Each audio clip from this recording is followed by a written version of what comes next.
Sounds. I'm your local musical shit show, and it is so nice to be here. I am so fucking excited for this show. You guys can use whatever language you want. Please introduce yourself. We are Mortalfall. My name is Anastasia. This is Martin. And here driving is Steven, our guitar player.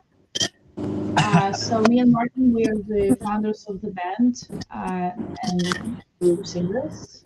The Beauty and the Beast vocals. Nice. Yeah, you guys are awesome. I listened to a whole bunch of your music over like the last week, and I love it. I love it. You guys have a different sound from all the other metal that I listen to. It's fantastic. Thank you. How did you guys come together? And how did you decide that this was the type of metal you wanted to play? It was a long time ago. So originally it was my idea to get a band to first to start kind of perform covers of the songs that we like. And I used to be and back in Europe before moving to Canada. So as I was a teenager, so I wanted to kind of, I was nostalgic and I wanted to repeat the similar experience. So I started looking for like people, and I came across Martin, and then he was very supportive of the idea. And then we had a group of people. We tried different types of songs, a bit of different styles, and that eventually brought us to doing this particular style. I think it kind of came together. It was a sense of longing and nostalgic influence. So your '90s gothic doom like Candlemass, My Dying Bride, Paradise Lost, and of course Sabbath, and even some rainbow elements. We do like our symphonic, old school influences. So we're jamming together, and I think we met at a bar originally, and she told me she needed someone to tickle some ivories, and it just started working out. And then we met Steven outside the club a few years ago. He was getting into guitar. And just a mix of influences, really. She likes the more symphonic, operatic stuff. I'm more of a doom black metal guy, and then Stevie comes here, he kind of shreds it up. He's into his psychedelic and shred rock, and we try to do something new, but honoring the old school as well, man. That's awesome. That's so awesome. Yeah, you guys have quite a few different sounds in your style, which I think is what sets you guys apart from everybody else. So the drummer from Under the Rug just popped in to say hi. So do you guys hear a little bit of an echo or a feedback, or maybe it's just my speaker that's making that sound? Yes, I hear that. Do you hear it? Okay, I'm not sure. Maybe Steven's eating a bag of chips or something. I don't know. There's like a rustling. It would be great if it was just a bag. Oh, now it's gone. There we go. I don't know what happened. It doesn't matter. It's gone. That's all that matters. So, okay, right on. So, Mark says he thinks it's the car. It's nice and quiet now, though. Can you actually get a ticket for being like on a live stream and driving? It's 100% the car. I'll just mute the mic until I'm addressed for now. I think I'm not sure if it is actually. I think it might have been my speaker, because I just tapped my phone and it sounds fine now. Oh, okay. Mark said roll up the window. It's all good now. I'm so glad I have somebody on the other side doing all the technical stuff. Thanks, Mark. So right on. Well, I'm so glad to have you guys here. So let me ask you a question. When did you come over from Europe to Canada? Well, I came here in 2010. Okay. Awesome. So quite a while. Nice. And believe it or not, I've spent most of my life here. I spent several summers in like Central Eastern Europe, and And then my parents were immigrants from the 80s, right? Escaping communism. And so in the household, it was strictly our culture. And then kind of growing up in Canada, you learn 2 or 3 languages, right? So Right. that's Awesome. I've been here most of my life. She's a new addition to the Canadian family. And I think Stephen here grew up in Canada as well. Yeah. Right on. Awesome. Okay. And where did you grow up? I grew up original. Oh, Stephen, go ahead. Sorry. Who, me? Stephen, are you a Toronto boy, or where do you hail from? I grew up in basically in Toronto. Nice. That's it. Nice. Greater Toronto Yeah, area, different cities, but just right now I'm in Thornhill, but I grew up in like Brampton, Etobicoke, general Right area. on. Awesome. I grew up between the Falls and downtown Toronto. Oh yeah. I was a Jane and Woolner kind of guy until my late teens. So it was a pretty rough area. So you kind of had to make it on your own. And the ladies anywhere along Jane is an entertaining spot, I guess. Oh yeah, never a dull moment. No, not anywhere down Jane at all. So, right on. That's awesome. So, when did you guys? I guess I would ask, what do you guys have out as far as albums, singles, and stuff like that? Because I do know a little bit of your background, but I'm going to ask like I don't know anything so that we can all learn together. I like that. We have 2 EPs.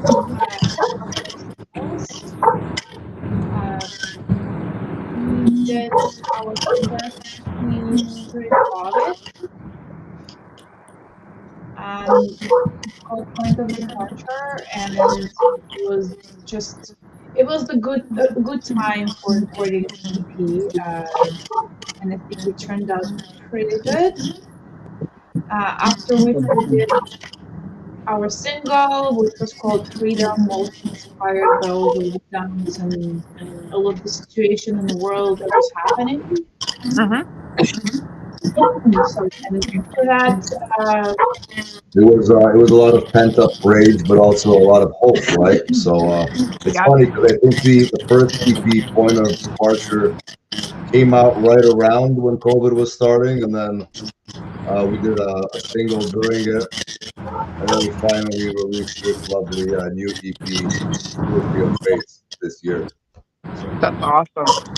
That's awesome. I find that so many bands, COVID was a really critical time for a lot of musicians because they either drew back and did whatever they could to create, or they couldn't weather the storm being apart from each other, right? And not being able to be creative because they were in separate spaces and stuff like that.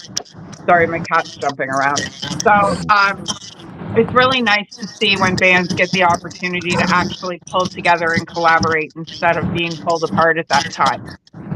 I find a lot of the music that came out of that is a lot different from what a lot of musicians normally play.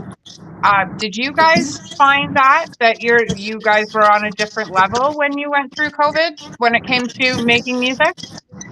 A different level socially, musically, or? Pardon?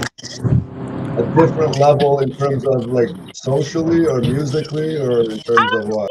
Yeah, both actually. Like, what was it like for you guys? Well, we kept rehearsing, I think, and, to be honest, every couple of weeks. Like, yeah, obviously we're very mindful, but we all live pretty close by.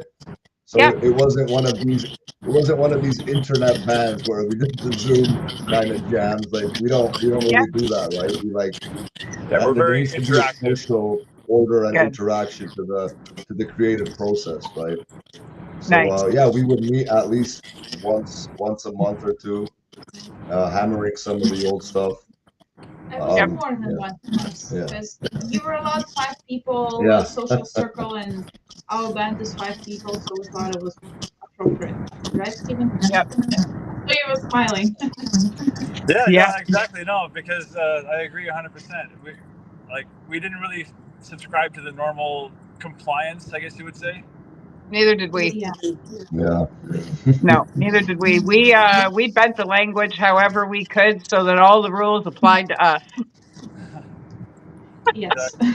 Exactly. I think a So- lot of people. It did more damage by isolating people than originally they intended. So Yeah. we kind of kept civil, obviously within safe means, but you know, I personally wrote a lot of music, some of Yep. it that's yet to be released. So we're kind of in this pickle now, Amanda. We want to release albums. I know there's a demographic for that still, but the Yep. majority of the attention span is just, you know, single. We're kind of Oh, playing that out. Like, the attention span for people nowadays has just gone right out the window. Everybody needs new now, and everything is instant gratification. Do you find that has hindered you guys, or it's helped you guys? Like, do you find that it's defined the way you guys release things? I'm kind of an old school guy. For me, most doom metal, you're looking at 10-minute songs. So I'm not gonna change the format of how we write. And I know whether it's a few hundred or thousands of people, there's still that segment of people who appreciate the real art forms and not the gratification, the bubblegum crap, right? So yeah, I like how you put that. It's harder to like get it how you out put there, that. but I think the people who really enjoy music for the right reasons, they still like the old school format. Yep. Yeah, absolutely. I mean, like, look at vinyl right now. I mean, over the last 10 years, even vinyl has it's made a comeback like nobody's ever seen. You know, and I mean, I still like my cassettes and my CDs and stuff like that. I still listen to all that. I mean, my car still has a CD player in it, so. I don't know if the cassettes are going to make as big of a comeback, but vinyl CDs I'm still happy with. I still use CDs in my other car, so yeah. I still use it to this day. I drive a little red Honda Fit that is covered in band stickers, and it's a 2008, so I'm still using the auxiliary cord in my CD player. Oh yeah. You're one of those chicks I would honk at on the road. So yeah. Yeah. Yeah. And my car is a standard too because, well, anti-theft, right? Yeah, definitely. So, and nobody drives a fucking standard anymore. So nobody knows how to drive a standard. So nobody's taking it. So, pardon? Yeah. They wouldn't be able to start it. Well, and that's the thing, right? Like, I mean, there's not a lot of people in our generation, because I assume we're all within the same generation. There's not a lot of people within our generation that know how to drive standard anymore. You know, I get a lot of weird looks when I say that my car is standard. People don't believe that I know how to drive it. They say it's for the more passionate drivers where your hands got to be involved, right? Yeah, well, I have ADHD, so I find it's a nice little side quest while I'm paying attention to the road. So it stops me from getting distracted by other things.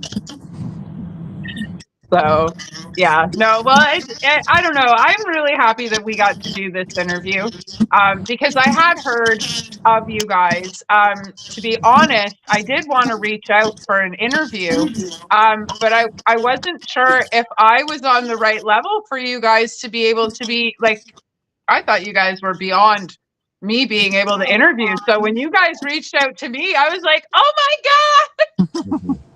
So I called my partner right away and I sent her your music and she's in love. So we definitely need to have you guys down here for sure. Love to, yeah. And throw a party for sure. Mm-hmm. Love it. Definitely. It'll be an interesting adventure. I'd like to pair you guys with Temple of Night. Oh, that would be great. Yeah. Yeah. Yeah, I think you guys would sound, I think it would be a great show. It'd be a fantastic evening. Beautiful. Yeah. So do you guys have any shows coming up? Yes, we have a show coming up on April 12th. Okay. It's with the band from Ottawa, Lycanthro. Lycanthro. Yeah.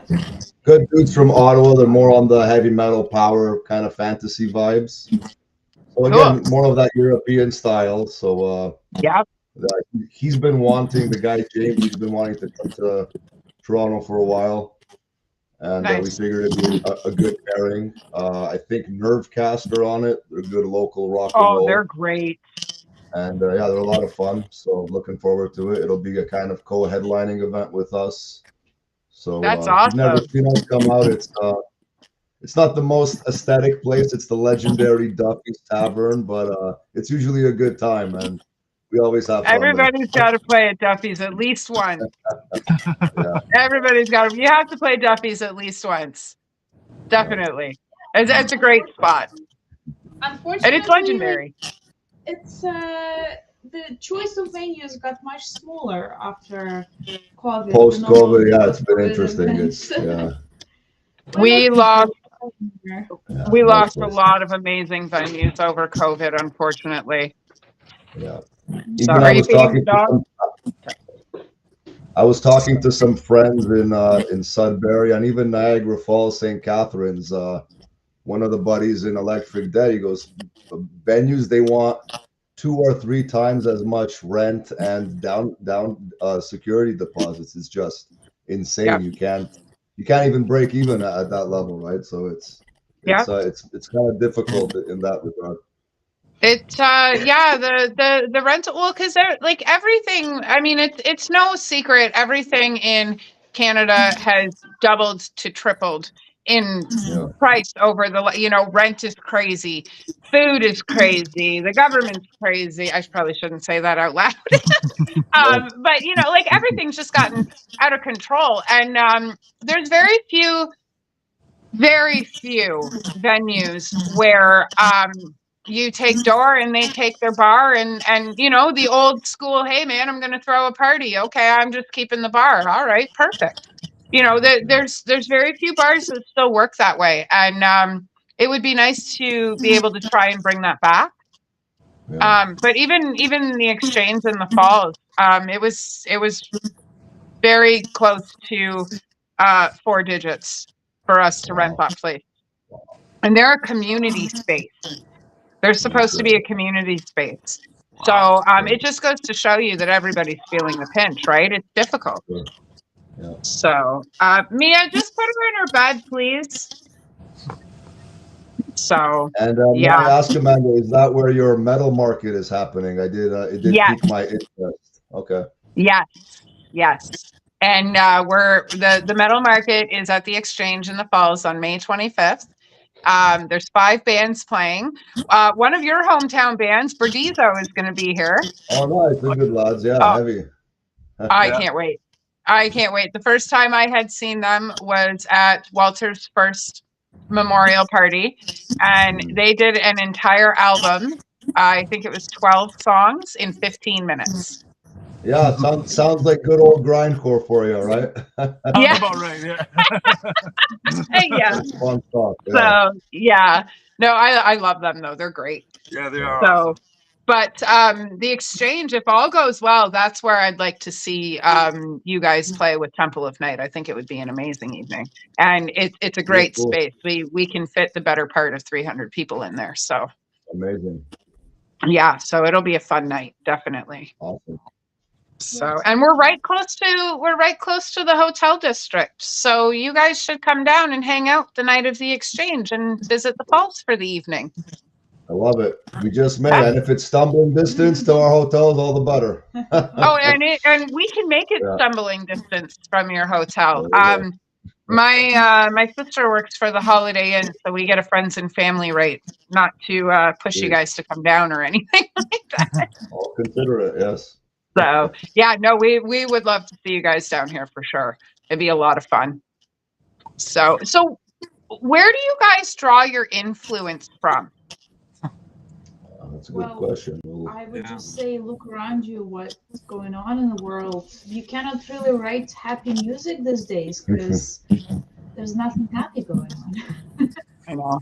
The only happy experience we get is like when we get to like nature, and we go camping a lot throughout the summer. Just like isolate yourself from people and enjoy what's around you, right?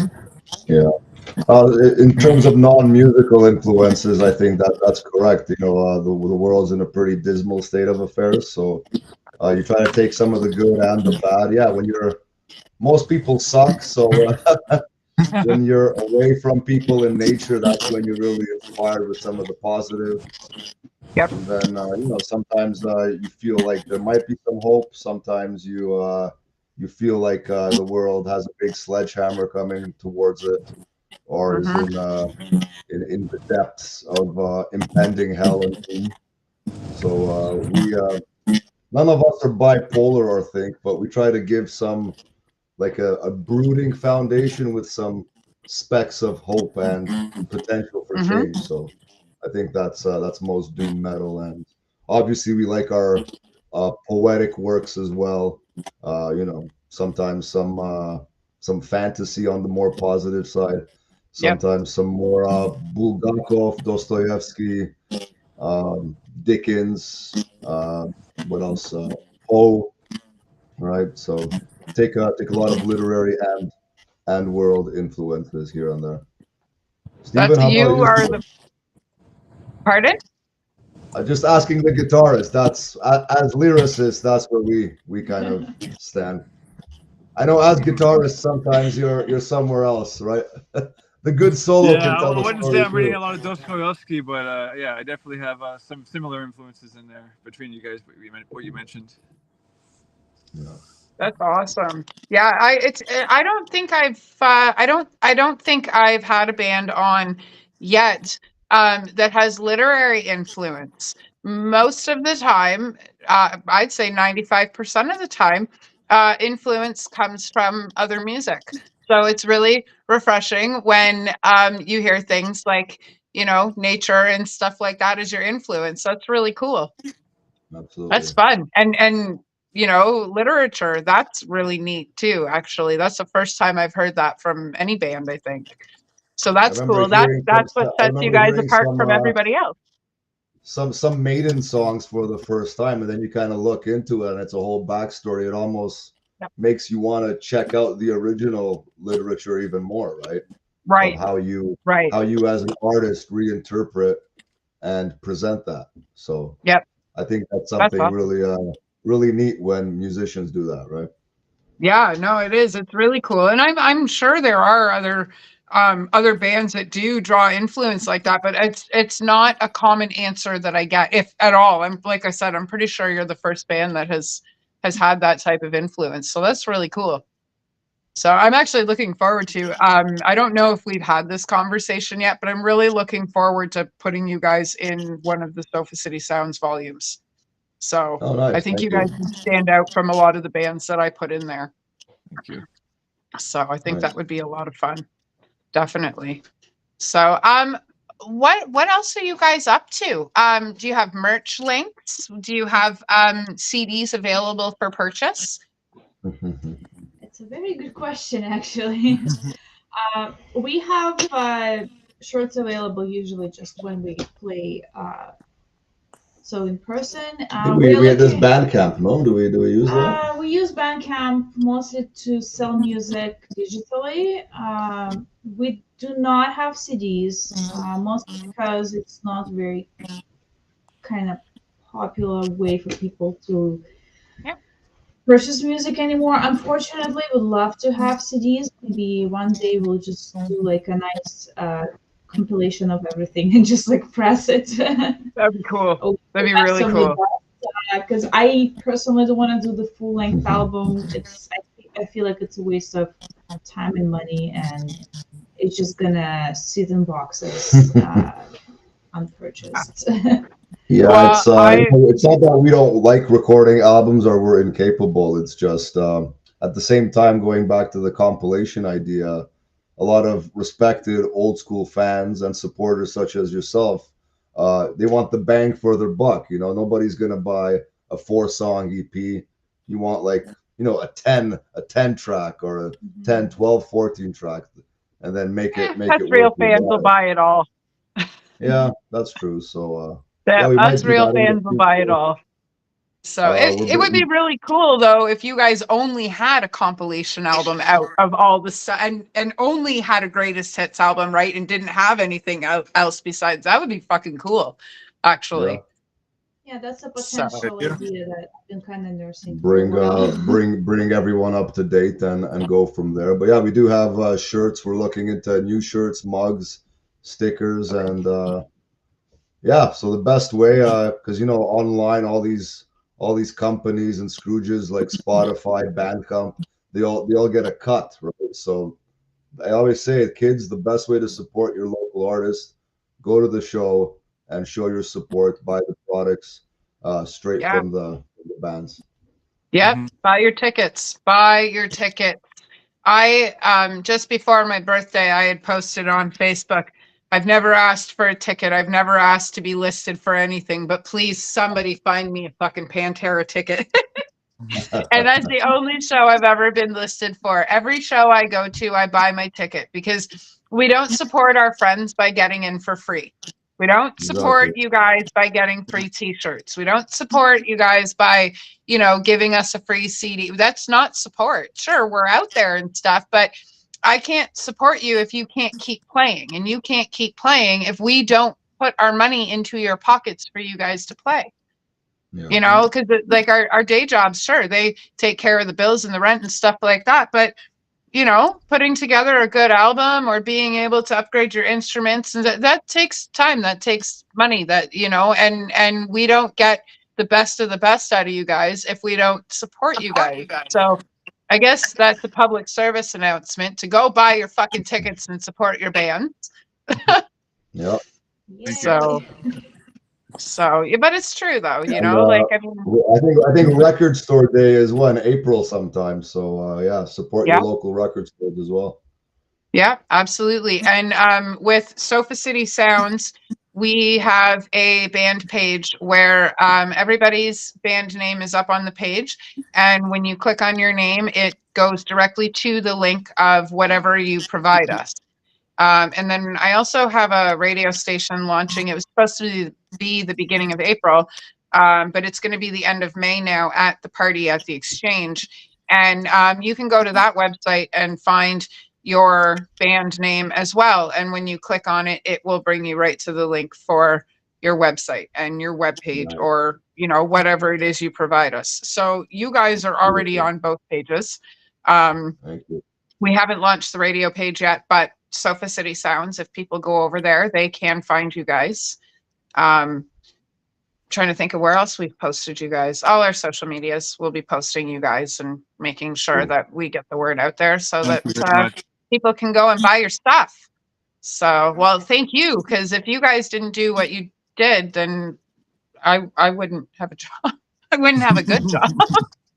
So, but the dedication you guys put into the music that you play gives fans like us something to look forward to. And the more you dedicate yourselves, the more we want to buy stuff, because the more emotion and the more of you put into your music.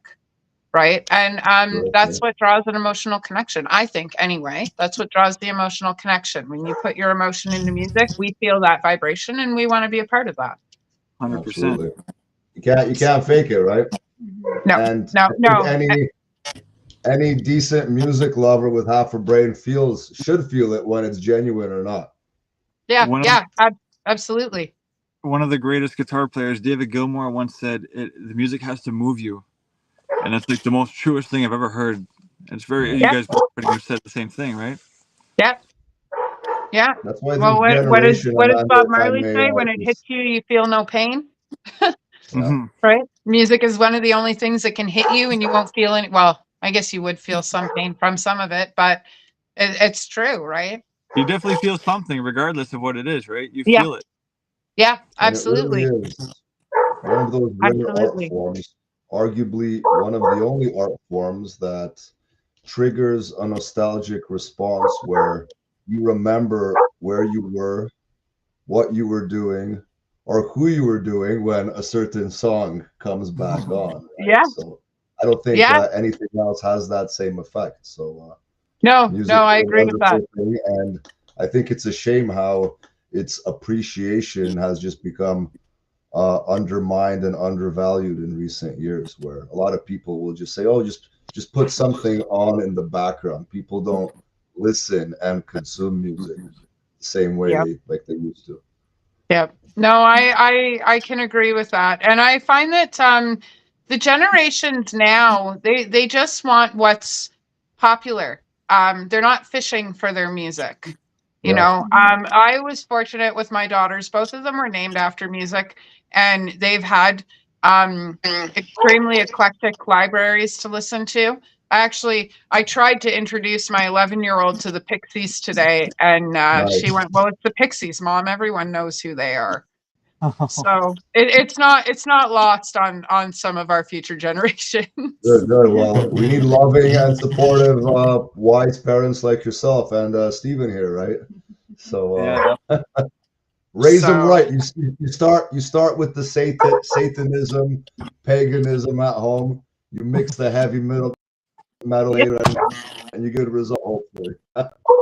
Well, my children started their concert journeys, their live music journeys at Slipknot at 6 and Iron Maiden at 9.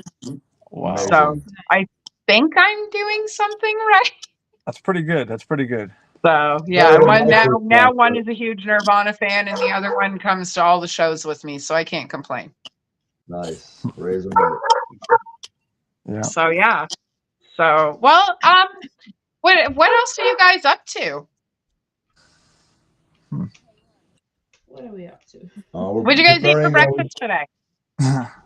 I always nobody ask cares weird about questions. that.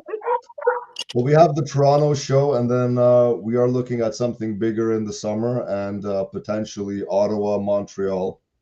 We've been having whispers there. We want to branch out into Cool. further Ontario, Quebec, because everybody can be a tough shot in their hometown, right? But it's when you go to other cities and see the local reactions, that's Yep. when you can kind of really stand your ground and prove something, right? So you're not Yeah. playing to Yeah, the same absolutely. 50 or 100 people. You gotta really get out there, and that's kind of how the development of the name happens. So Yep, we're Absolutely. looking Word at of more mouth is still the easiest way to shows, brand. or maybe Yeah. No, well, we'll definitely try to fill a house down here for you guys for sure. I would love to see you guys down here. And I think Ottawa and Montreal too. Those are great music cities. oh yeah, Mm. They're great music cities. My first introduction to Montreal music scene was a rave on my 40th birthday. oh wow, Nice. And so it was a Sticky Buds rave. He Okay. was the DJ. And I didn't know who he was, and like everybody knew who he was. I had no idea. Like I'm a metalhead, right? I don't go to raves Yeah. anymore. Yeah, I've been clean for 24 years. I haven't been to a rave in a long time. And after the show, he stepped out of his booth, and I was like, "Hey, man, can I have a picture with you?" And I was talking to him and stuff. And the people that brought me to the show were like, "Oh my God, I can't believe you were talking to him. How come you didn't introduce us?" But I was like, I didn't even know who the fucking guy was at the time, right? I was like, this, but he's amazing. Absolutely amazing. So yeah, and that was my first introduction to Montreal, like music in Montreal. And the scene there is so fun. It's so refreshing. Everybody's really nice. When you're in the rooms, like when you're in bars and stuff like that, everybody's really nice. And Yeah, I wanna metal's say- really receptive out there. yeah. Really well. They do appreciate the genres and underground genres more for sure.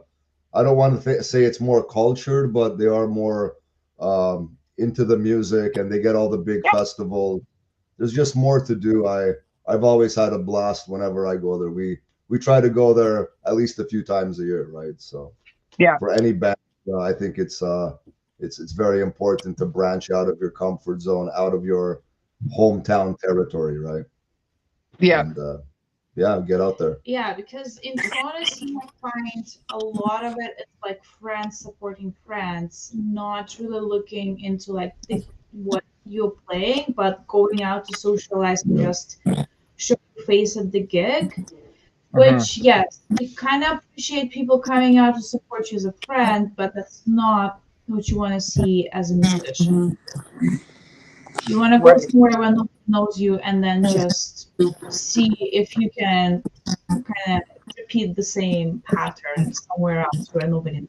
I'm not slamming anyone, but we did a gig recently where, you know, people were kind of there for the social aspect, and you could tell as an audience, oh, should I be into it? I don't know, right? They're looking for what the band tells them. They're not really there for the music per se, because Yeah. if you're a true music fan, you show that reaction no matter what. You don't need someone to fucking tell you what to do. Exactly. Yep. So, No, absolutely. Absolutely. One of my favorite parts of seeing new bands is when you walk into a room and you go up to the stage to listen to that band and you're the only person there, and then you turn around 5 minutes later, second song or whatever, and there's 15, 20 more people standing with you, right? Because they hear the band versus, or I guess listen to the band versus just hearing it. They're listening, right? And that's one of my favorite things. I always, when I go to discover new music, I usually do it live. I go to live shows because if I like you live, I'm going to want to buy your CD. I'm probably going to like you recorded. It's very rare that it happens that I don't. yeah. And that's one of my favorite things is going up and standing in front of the band and, you know, being the first one up there. And then all of a sudden everybody else is behind you. It's cool. It's fun. Yeah. You know, I watched Piss Rug, who are a bunch of 19-year-old kids, open up for War Machine.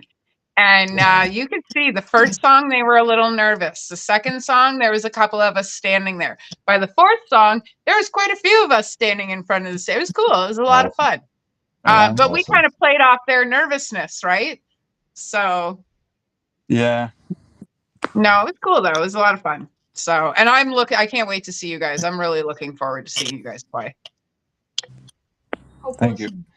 So, yeah. So, okay. So once again, where can we catch you guys? Like life? Facebook, Instagram. April 12th, which is a Friday, I believe, at Duffy's in Toronto. That's going to be a great show. Yeah, we're looking at an August date as well, and then maybe August, maybe a couple Ontario, Quebec shows in between. You can always check us on Facebook, Mortal Fall Band, and we look forward to meeting some lovely new faces and infecting your ears with our blend of doom and gloom. That's awesome. I can't wait for it. That's going to be so cool. All right. Right on. No, you guys are awesome. I was really excited to get this interview today. So, and I don't know, like I said, I don't plan, I don't write anything down. I don't do any research or anything like that because I like to learn with everybody. And I find that it's way more comfortable to just sit and shoot the shit and, you know, talk about stuff because it's more comfortable, you know, and sometimes we start talking about guitars and, you know, we finish talking about rocks or, you know, what we ate for breakfast yesterday or, you know, where we're going hiking the next day or whatever. And I find it makes it more personable because we get to know you guys, right? Not just get to know the band and the music and stuff, but we get to know you guys and who you are and why your music sounds the way it does because of who you are. So thank you. Definitely. We definitely appreciate it. So, all right. Well, is there anything else you guys would like to add? Steven, any final words? Any new guitars or pedals we should be aware of? Oh, lots of new stuff, but nothing I could really use in this band, to be honest. I mean, maybe one day. A lot of Buckethead stuff, you know, a lot of weird stuff. Okay. I love Buckethead. You ever heard of this guy Buckethead, Amanda? He's obsessed with him. He's one of my favorites. I actually, I got to see Axel and friends on the Chinese Democracy tour. Everybody else knows them as Guns N' Roses. And Buckethead was their guitar. Yeah, I was there. That was a fucking great show. Yeah. I was third row center for that show. And I'm not a fan of Guns N' Roses at all. They do have music that I do like, but as a whole, not a huge fan. And Buckethead was what blew me away. He blows most people away, and he's still blowing me away to this day. So I just Yeah. try my best to play as much of him as I can and try to use that in, you know, whatever we create.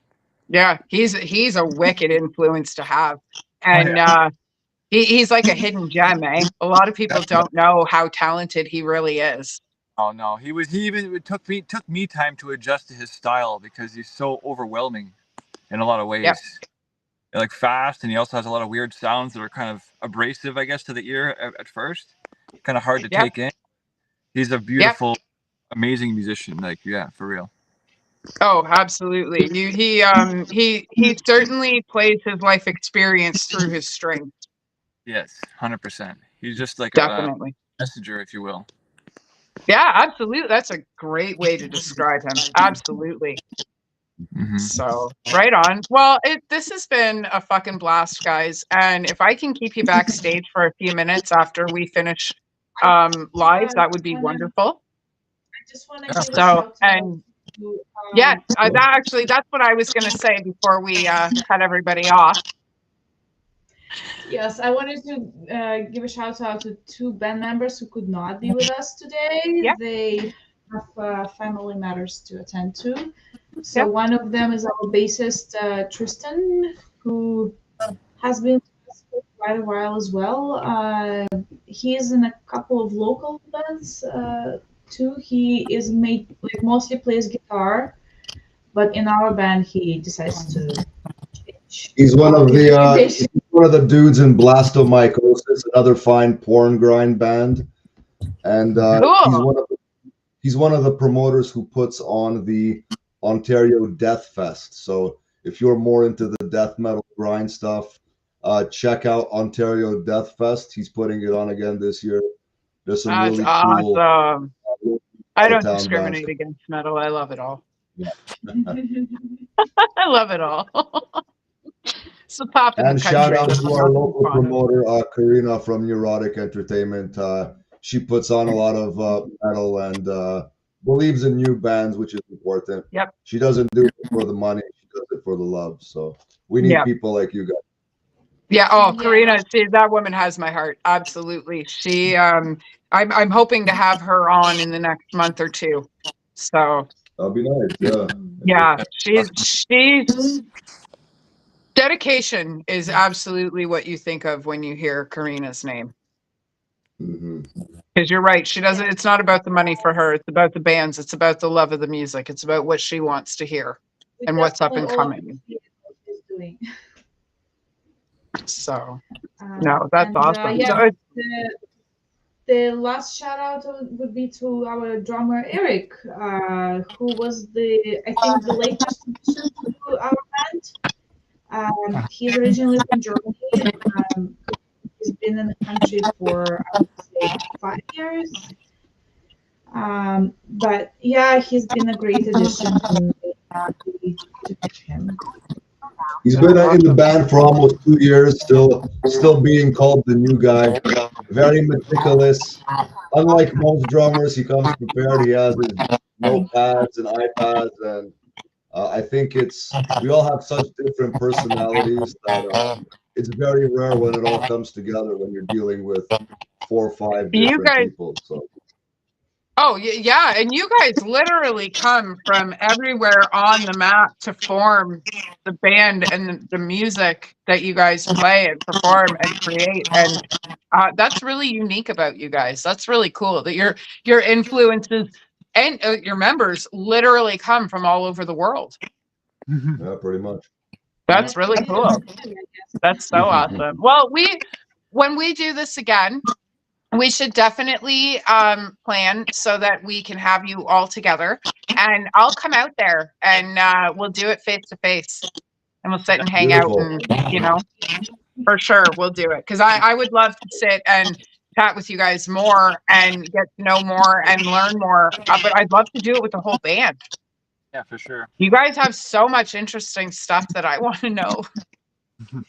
All right. Well, thank you. I think of us as pretty boring, but hey, you talk to people, and it's all about connections and sharing influences and hoping for the love of music, as we say, right? Well, and that's what brings us all together. And I have to say that we are part of one of the most amazing, everyone calls us the metal community, but we really are a family. We do come from one of the most amazing metal communities and families from across Canada. I've been to quite a few music scenes, and Toronto, we are some of the closest metal community that I've been in. So it's awesome. It's awesome. Well, it's been a fucking blast. I really can't wait to do this with you guys again. Can't wait to have you guys up here. We will definitely do it again. For sure. And yeah, we'll get all your social media up on our pages and our links, and we will make sure that we tag and share and everything. It's been an absolute blast. Thank you so much, guys. I greatly appreciate this so much. Thank you. Absolutely. Thank you. Okay, I'm going to kick the rest of the world out, and I'm going to keep you guys for 5 more minutes. I think next week we have Creme Flesh coming on and a whole bunch of other updates, but we'll do that throughout the week. It's been a fucking blast, and we will see everybody next week.